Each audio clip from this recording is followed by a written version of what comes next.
भगवान विष्णु का मत्स्य अवतार उनकी अद्भुत लीलाओं में से एक है। इस अवतार का प्रारंभ तब हुआ जब भूमि पर प्रलय का संकट उत्पन्न हुआ। जलवायु परिवर्तन और जलवायु प्रदूषण के कारण पृथ्वी आहत होते हुए जल में डूबने लगी। इस विषम परिस्थिति में भगवान विष्णु ने मछली के रूप में अवतार लेकर एक महान ऋषि को निर्देशित किया। उन्होंने ऋषि से कहा कि वे सभी जीव जंतुओं को एकत्र करें ताकि जीवों का संरक्षण किया जा सके। जब ऋषि ने भगवान के आदेश को स्वीकार किया, तब उन्होंने अपनी नाव में सभी जीवों को समेटा। जब जल का स्तर बढ़ गया और हर जगह बाढ़ आ गई, तब भगवान ने अपना स्वरूप दिखाया। उस समय उनकी मछली रूपी अवतार ने उस नाव को बचाने का कार्य किया। जैसे जैसे जल स्तर ऊंचा होता गया, भगवान ने नाव को सुरक्षित स्थान पर पहुंचाया। यह दृश्य अद्भुत था, जैसे मछली के साक्षात्कार से ऋषि की नाव आकाश के तले तैर रही हो। इसके बाद एक और महत्वपूर्ण खंड है, जब एक राक्षस ने वेदों को चुराकर समुद्र की गहराई में छुपा दिया। इस संकट के बीच भगवान विष्णु ने पुनः मत्स्य रूप धारण किया और समुद्र में गहराई तक गए।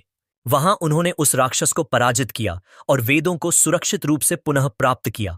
एक बार की बात है, जब ब्रह्मा जी की लापरवाही के कारण दैत्य हयग्रीव ने वेदों को चुरा लिया। इस पाप का परिणाम था कि संसार में अज्ञानता का अंधकार छा गया, जहां धर्म और सत्य की बजाय अधर्म और पाप का बोलबाला हो गया। इसी कठिनाई में भगवान विष्णु ने मत्स्य अवतार धारण किया ताकि वेदों की रक्षा की जा सके और संसार में पुनः ज्ञान का प्रकाश फैल सके। इस कथा की शुरुआत राजा सत्यव्रत से होती है, जो एक पुण्यात्मा और उदार हृदय के व्यक्ति थे। एक सुहावने प्रभात के समय, जब सूर्य की किरणें जल में लहरा रही थीं, सत्यव्रत ने कृतमाला नदी में स्नान किया। स्नान के बाद जब उन्होंने तर्पण के लिए जल लिया, तभी उनकी अंजलि में एक छोटी सी मछली भी आ गई। मछली ने राजा से अपनी रक्षा की गुहार लगाई। राजा सत्यव्रत के हृदय में मछली के लिए दया उत्पन्न हुई और उन्होंने उसे अपने कमंडलू में डाल लिया। पल भर में मछली ने बड़ा आकार धारण कर लिया और कमंडलू में ठंसने लगी। दूसरे दिन मछली ने राजा से दूसरे स्थान की प्रार्थना की। राजा ने मछली को एक मटके में रखा, लेकिन मटके में भी मछली का आकार बढ़ता गया। हर बार मछली ने राजा से दूसरे स्थान की मांग की और सत्यव्रत ने उसे नदी और फिर समुद्र में मुक्त कर दिया। उस मछली के अद्वितीय रूप ने उसे अचंभित कर दिया। विस्मय में डूबे स्वर में उसने पूछा, आप कौन हैं जो मेरी बुद्धि को इस तरह चकित कर रहे हैं? उस मछली ने तब कहा, मैं मत्स्य रूपधारी श्रीहरि हूं।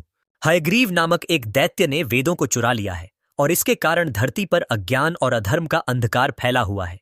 मैंने यही समस्या हल करने के लिए मत्स्य का रूप धारण किया है। ध्यान रखो, 7वें दिन प्रलय का आक्रमण होगा और पृथ्वी जलमग्न हो जाएगी। तुम अपने अनाज और औषधियों के बीजों के साथ सप्त ऋषियों की सहायता से एक नाव पर बैठकर सुरक्षित रहोगे।